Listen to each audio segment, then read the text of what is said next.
best there is at what I do. I do what I do best. What I do is pretty freaking annoying. Let's talk about comics on your interwebs.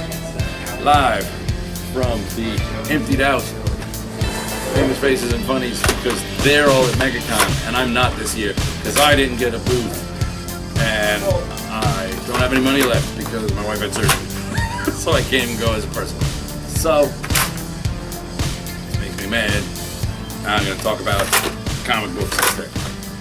With all these leftover things that, for some reason, each and every one of these things they had enough of that they didn't need to bring this particular one, so it's leftover.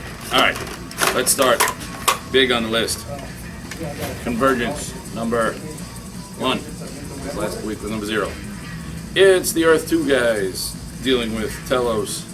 Not Telos, the comic book from... it was good. It wasn't great. There's a lot of lackluster to Convergence, which isn't to say it's bad. It's just to say that it's not... And hit its stepping up stride. in a way. Convergence, the Atom, number 1, was good. Bit odd. Adam thinks he's crazy because he hears a voice in his head. But what if it turns out to be somebody else? Another. Each character is taken from a different. Some of them are taken from like the same Earth, but from different time points. So some of these overlaps get confused. You see a lot of the same characters, but different versions of the same characters. Convergence, the Titans. This picks up post all the tragedy in Red Arrow, Arsenal, Speedy, in his life, Roy's little world, and they're fighting the extremists. A lot of people are fighting a lot of the extremists. A lot of extremists I've never met before. I think they made some of these guys up and weren't actually from all the old Justice League International Extremist crossover, but I'm willing to accept some of them. This one, he's given the option. You're like, hey, if you kill the other heroes, that's the thing. Everybody has to fight. Telos has decided he's going to erase all the cities on his planet, except for one. He'll let one live, but they've all got to actually fight each other. Now, the really good ones don't want to fight, but the less than really good ones are perfectly willing to fight for their chance at survival. So some people are getting their hands kind of forced. Case in point, Convergent Superman. This is post-crisis Superman, still married to Lois. She's pregnant. He's been powerless. They've all been powerless until the dome dropped. The dome kept everybody's power. So it doesn't affect the Nightwings and the Roys and the Roy Harpers of the world. But Superman has been stuck in Gotham, and he's currently fighting the Flashpoint versions of the heroes, who are a little quicker to hit because they're led by I'm ready for war, because that's the way it is, Thomas Wayne. So you've got Supes trying to fix, let's talk about this rationally and see how we can all work together. And you've got Thomas, hit them hard before they hit you. Wayne leading the charge, and you've got the Flashpoint. Clark Kent hears that their Lois Lane is still alive. He's like, the only person who was ever nice to me. And he goes to, he thinks he's going to save her. So it's complicated. Convergence, Speed Force number 1. Wally, the real Wally, is back with his kids in tow. And drawn, it's written by Tony Bedard, and it's drawn by Tom Grummett. This may be my favorite book in the first weeks. The second week, we'll have the greatest book ever. And I will join the ranks of the DC Universe. They'll probably be erased post-Convergence. But Probably. I will be. You'll see. You'll see. You may have right now. You may have a question, but I don't have any answers because this is called the question. This was really, really, really, really good. This was the one that felt the most like this is where we left these characters. Maybe Vic or Renee. Question number 1. It's Renee, and it's got Huntress, and it's got Batwoman, and it's got Cully Hamner art, and oh my God, it's beautiful. It's a good read. Also a good read. Nightwing Oracle. It's Gail Simone writing Nightwing and Oracle. Doesn't matter what reality or time frame that's from. That's a good book. Read that. Convergence Batman and Robin, it's Bruce and Damian and Jason Todd, and at this point in their timeline, they haven't all made a happy little piece. So it's kind of sibling rivalry between Jason and Damien. and we got, you know, the whole Convergence in the background. This one was one of the ones I was looking the most forward to, and sadly, as a result, the one I found most disappointing. Convergence Batgirl, number one. There's my Batgirl. There's Stephanie Brown Batgirl. There's Tim Drake Red Robin. Yay! There's Cassie Kane. This is like a win-win-win. But it's written odd. I don't know who Whitney, who Alicia Whitney is. It's got Rick Leonardi art, so that's beautiful. But I don't know what time frame this is supposed to be from, because apparently, like, Stephanie Brown Batgirl has heard of no supervillains in the DC universe. She is confused as to who Catman is. Now, he kind of made a big, you know, he had some big Gotham times. You think she'd know him. Catman mentions working for Gorilla Grodd.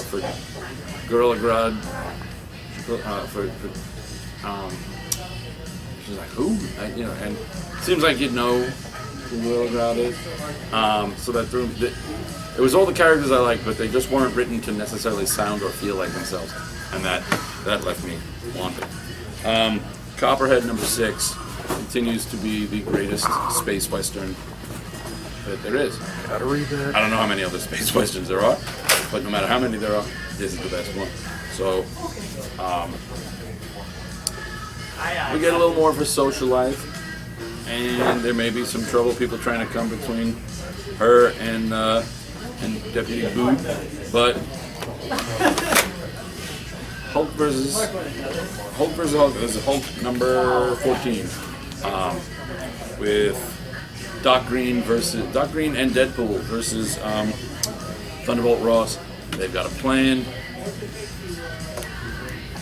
Turns out Doc Green's been scheming this whole time to get this plan in an operation. It's good.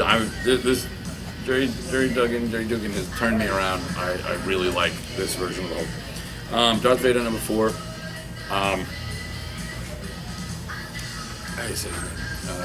Kieran Gillen is continuing to impress me. As we know, I'm not usually a big fan. I'm not usually a fan of Kieran Gillen. This has been wowing me, even with this introduction of this new character that had so much potential to be everything I usually don't like about his writing style. And he's nailing it. Sometimes I think these two new droids are still a bit silly, but they're not as over-the-top silly as he usually is, and it's not, or at least as I feel it usually is. And the rest of it is still so good, but a little bit of silly is okay. It's just a little variation in there. Imperium number 3 is the best issue of the 3 so far. Still not, you know, oh my God, this is amazing, but it's gotten good enough that I now both understand and care to understand what's going on. All new Hawkeye number 2, so good. Jeff Lemire on Hawkeye, so good. It flashes back to the day that Hawkeye and his brother met. The day that Clint and Barney meet the swordsman, so that's an important step down the direction. And it's also them fighting and getting more than they can chew, saving some children being tested on by AIM. Maybe Hydra guys. It's harder and harder to tell. Stray number 3 from Action Lab. It is good. This is the story of, he was called, he was the Rottweiler. He was the son of the Doberman. He was like the Robin to the Doberman, a Batman type in this world. Doberman's been killed. Son's been estranged from him for a while and been basically a drug dealing douchebag. But now he's brought back into the fray because there was one flaw. I love this book. The art on this is gorgeous. The story on this is really good. There was one flaw that stuck out and made me crazy. There's a character in here called The Theory who quotes, or should I say, misquotes Groucho Marx. Don't be misquoting Groucho Marx. He says, you know about what Groucho Marx once said about dogs? Outside of a dog, a man's best friend is a book. Inside of a dog, it's very dark.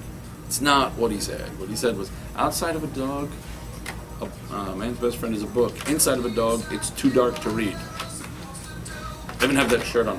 I have that quote on a shirt that now, due to an incident involving a dryer, is my daughter's shirt. But don't be misquoting Groucho Marx. This book is like A+. I'll give it an A. It gets an A+ when they fix the Groucho Marx quotes. Fix that in a trade. Xander Cannon Kaiju Max. This book is so good. It's, forget Monster Island. There is a Kaiju Max is a prison for kaiju, and they get put on this island. And one of them, our lead-in, this big bug-looking guy, Oh, of course, you're instantly sold. is called Electrogor, and Electrogor gets put on there, but he was really just trying to find food. He eats electricity and then grows these things on his back, which his kids eat. So he's got these kaiju bug babies that he's trying to get home to, and he can't. But it's really like a prison. There are like prison gangs. There are actual crypt monsters. There are all sorts of things going on. And on his first day in, they've got like a Godzilla type on the front with like all the scarring prison tattoos and whatever. But on his first day in order to get someone called Helmoth, who doesn't like Helmoth because that's his Penny Dread name. All right. And you don't go to General Pop. You're in J Pop. So the exchange is in order for this guy who's getting out on a technicality to go and feed the bug guys baby bugs. He has to use the sharpened. They have a shiv, which is basically the sharpened hull of a sunken boat that he has to kill some of the other kaiju with that they don't like. Such a brilliant concept, so well done. I have to read Cartoony this. enough to make it fun. It's just the greatest thing. I have to read that. Xander Cannon's Kaiju Mags. Yeah, apparently it's all this Xander Cannon guy, and it's brilliant. It's so brilliant. Captain Marvel number 14. Let's go to the comic on Captain Marvel. It's of course chapter 11 of the Black Vortex. She faces her cosmic upgrade. She's been her own cosmic upgrade. She's been binary. This is like binary to the nth degree, but she doesn't just embrace it. She doesn't feel she needs the power. Really, really good. Great stuff. Ant-Man is worth it for the cover alone. It's Miami Vice cover. That's fantastic. Ant-Man is just hiring supervillains. He's got we got Grizzly, and now he's got Machine Smith. But I still don't understand. This is a really good book that still makes me nuts because I still don't understand how Cassie's alive and why no one seems to remember that she was Stature, a member of the Young Avengers. Or dead. And that sticks and just bothers me. Danger Club number 8. Love this book. This wraps up the second arc nicely and gives you a build. Oh, you just gotta feel for Kid Vigilante. His dad's a douche. His dad is just a douche. Jupiter's Circle number 1. I loved. Oh, is there one here? Yes. Got to bring mine back.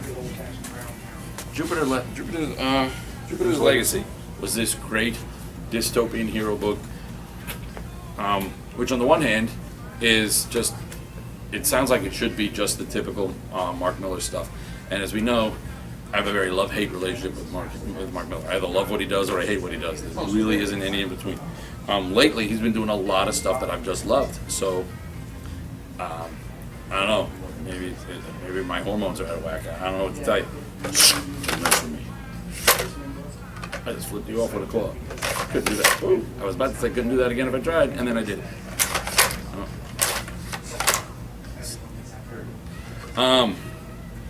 But this was great. Get the trade, $9.99, entire first arc.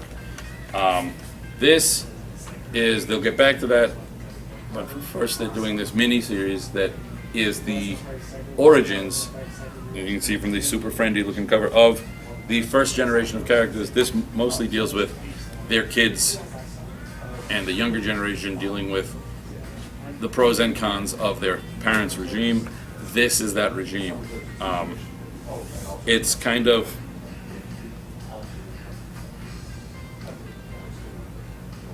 the Super Friends cartoon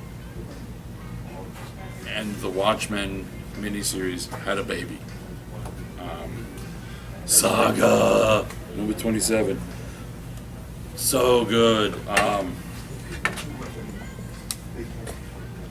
There's some kind of sexy flashbacks, but basically it's Marco coming to understand his wife for the first time, because what husband truly understands his wife? We all claim we do, or think we do, and this is what they say to us. Now it just won't stay in. I've had that before too, but it's him coming to a better understanding of what's going on, of what goes on inside his wife's head, and as a result, coming to a better understanding of himself. So that was pretty cool too. Rat Queens number 10. It's Rat Queens. It's beautiful. Look at that cover. Look at that cover. Look at that potential next cover. What do I need to tell you? If you're not reading Rat Queens, where the hell have you been? Oh, the artwork is gorgeous. There's some emotional turmoil. There's reveals of why apparently certain characters wear their hair for more functionality than we realized. It's just beautiful, and I can never say, I'll never be able to say the artist's name. Curtis Weiss, we know, created this, writes this fantastically. Due to the art switch, we're on Stepan Sajic. His facial expressions are so amazing. I mean, I love his web stuff. I follow him on Facebook, and he does his web, and he just does expressions. It's a totally different style, but he is on if you want to count just facial expressions alone, he is on like Kevin McGuire level facial expressions. And for me, they don't make higher compliments than Kevin McGuire level anything. It's just, there's just lots of, and people in like mid-word, and they just look natural rather than, they're all,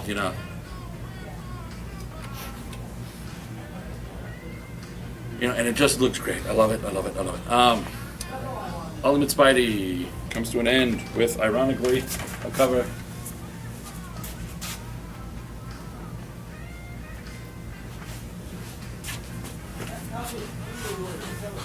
Marvel and DC always act like, we just happen to be.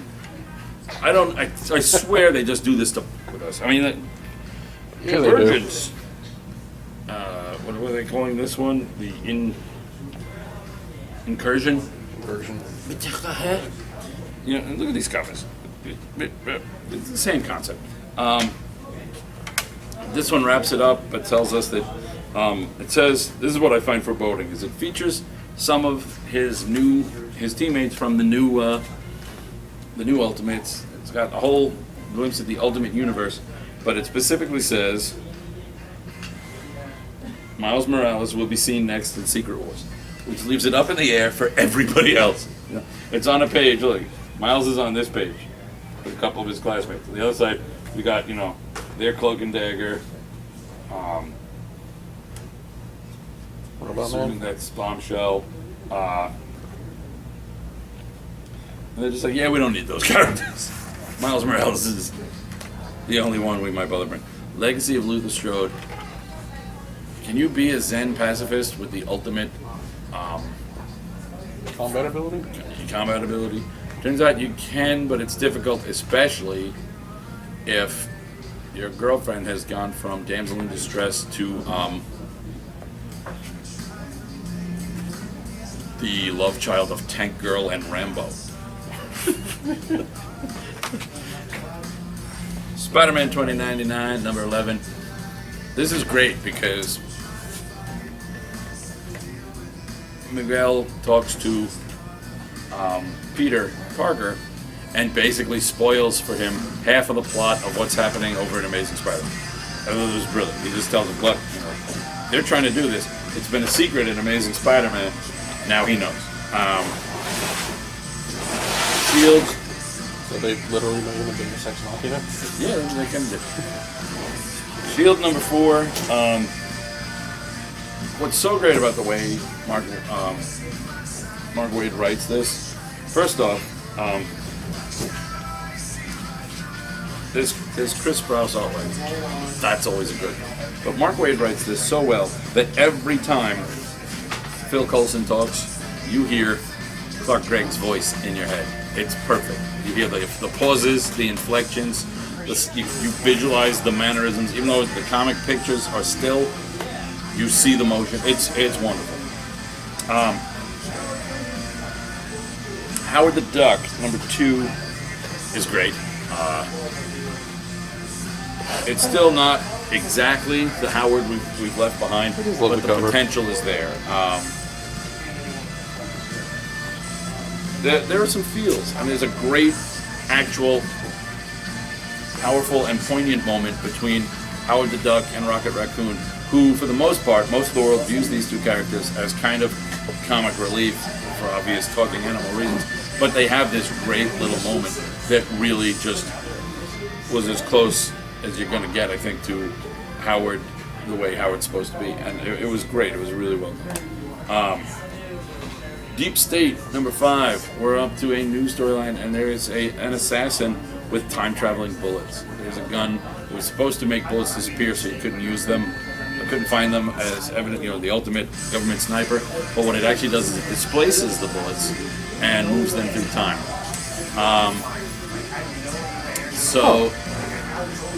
Now what this guy who's got his hands on the gun does is, if he knows where you're gonna be, he can shoot bullets from somewhere else, and they will, he can shoot bullets from there while you're not there, and they will come out and get you later. So it's kind of brilliant, and it's just a good book. This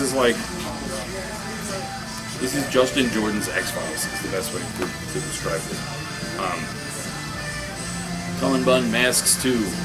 It's Cullen Bunn, so I love it. Masks 2. It's got, as always, Dynamite is always finding new ways to do things to do with all of their Golden Age properties, and this is yet another thing. But this one, unlike they're very hit or miss. This one is a lot more hit, partially because Eamon Casallo's art and Adriano Augusto's colors are beautiful, but also partially because Cullen Bunn can just write. I mean, he does. He writes half the books over. Frank Cho's Jungle Girl number 1, season 3 was okay.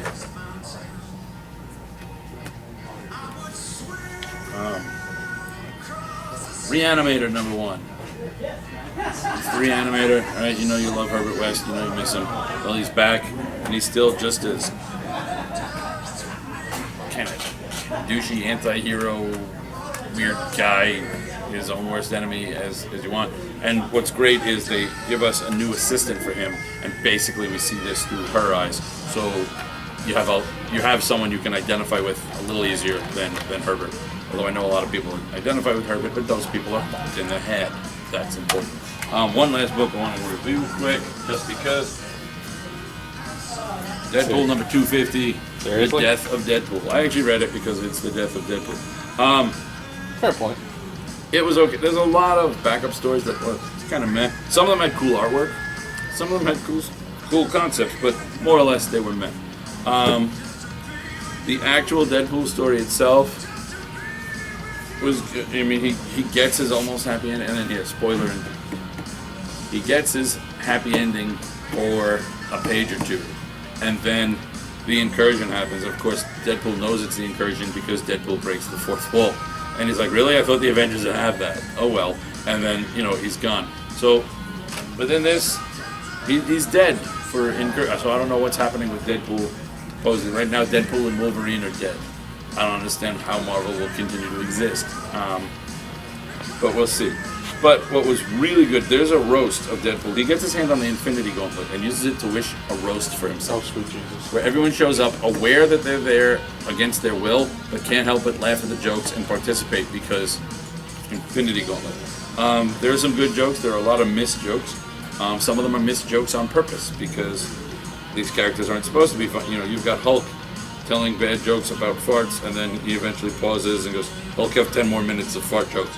You know, and he just smashes tables because nobody's laughing. But the what do you call it? The MC of the event is Howard the Duck. And what's brilliant is when there's this great moment at the end, or almost the end, where Deadpool pauses the comic, comes out addressing us, the audience, and chastising us because he's like, look, he says he doesn't want to ruin, he goes, the rest of these characters, they don't know they're in a comic. I don't want to ruin that for them. But, you know, he's like, you enjoy your funny books, but just know that not everyone finds them funny. You know, he basically calls us out on reading this stuff where we watch this sadistic twist, you know, these characters that are invented just to be fucked with. And he calls us out on that. And then Howard the Duck walks out in the middle of it and starts kind of, you know, giving him a hard time about it. And he's like, how are you even here in this scene? How are you able to break the fourth wall? And Howard's like, kid, I was you before you came along. Because that used to be Howard's job. Just Howard had a lot more social commentary where Deadpool often talks about chimichangas. So that was great. And Deadpool basically calls out all of his fans for being douchebags. And, or all comic fans, really, but particularly the Deadpool ones, they're the ones reading it. So, I thought that was brilliant. I thought that was well done. Anywho,